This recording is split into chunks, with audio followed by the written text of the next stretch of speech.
White House Press Secretary Sarah Huckabee Sanders is on a killing spree in the last couple of days. Recently she humiliated a young liberal reporter during the White House press. Now she humiliates another liberal puppet, and now it's Representative Maxine Waters who attacks President Trump on every corner she gets. According to Mad World News, Waters, as usually, spreads fake news about Donald Trump and his new administration. During an appearance on MSNBC's All In with Chris Hayes, she rocked with her lies. Take a look. We cannot believe anything that's coming out of the White House. They're constantly lying. You have been seeking records from Deutsche Bank for a while. You wrote a letter asking for records. Why is that? Why is Deutsche Bank so crucial in your mind? Well, Deutsche Bank emerges as extremely important because they're known to be a money laundering bank. They have been fined over $600 million between the UK and the United States for money laundering. They do not have the kind of operation in the bank that would keep up with what is going on, and we can follow what is going on, but they have been known to basically get around the kind of controls that they should have. In addition to that, they're the only bank, really, that will lend money to Donald Trump. Donald Trump has sued them. They have sued him back, but yet they continue to lend him large sums of money. Donald Trump owes them $300 million, $170 million of that for the Trump Hotel that they have to finance in Washington, D.C. And so I suspect that, yes, Mueller has subpoenaed those records from Deutsche Bank. I don't know what all of this is about, where they have, the lawyers saying that is not true. But I believe it's going to come out. The truth is going to come out. And in the final analysis, because this president won't show his tax returns, right, we don't know about where a lot of his... According to Conservative 101, well, Deutsche Bank emerges as extremely important because they're known to be a money laundering bank, said the California Democrat. They have been fined over $600 million between the UK and the United States for money laundering, she added.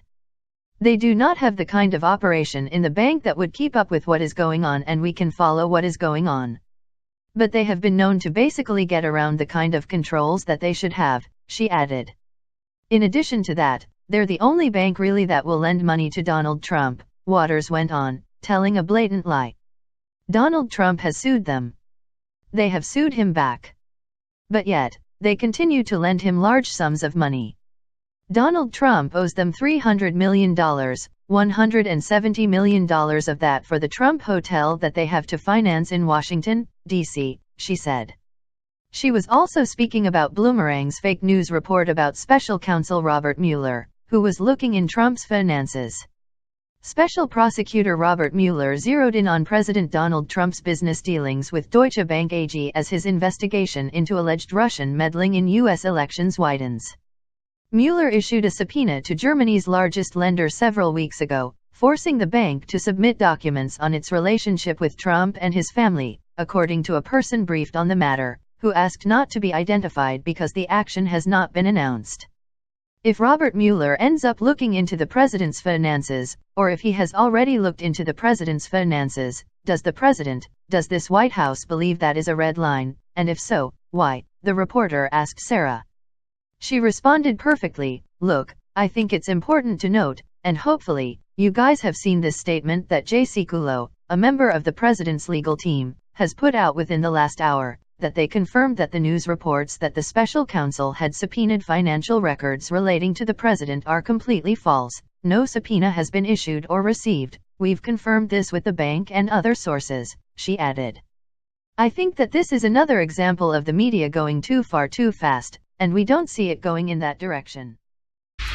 Attorney General Jeff Sessions calling for an investigation into the Bundy case. That's after a judge declared a mistrial, saying that federal prosecutors withheld evidence that could have helped the defense. Now, you'll recall back in 2014, the Bundy cattle ranching family got into a heavily armed standoff with federal agents, and it began with a dispute over fees for federally owned land. So let's bring in our legal panel, defense attorney Doug Burns and former prosecutor Stephen Mulroy. Nice to see you both. Thank you. All right, Steve. Thank you. Stephen, I want to start with you. You know, authorities say that Cliven Bundy owes about $1 million in these fees.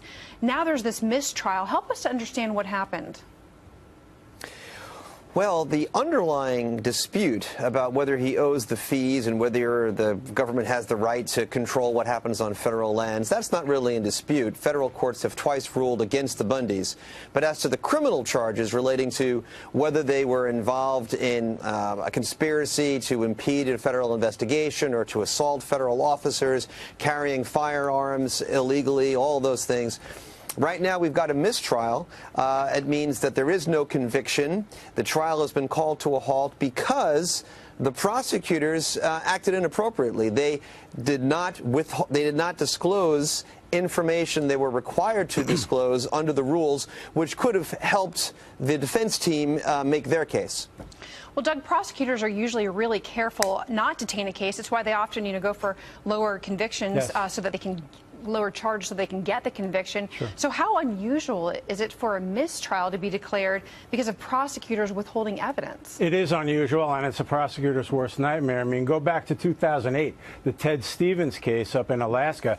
The late Senator Ted Stevens, DOJ was chastised, criticized for prosecutorial misconduct, withholding what Stevens said, Brady material that would help the defense under Brady v. Maryland, seminal case. So it is unusual, and it's so ironic if you think about it, because the whole defense side of this case is agency misconduct in the standoff, and then you end up with government lawyer misconduct in the courtroom. It's quite amazing.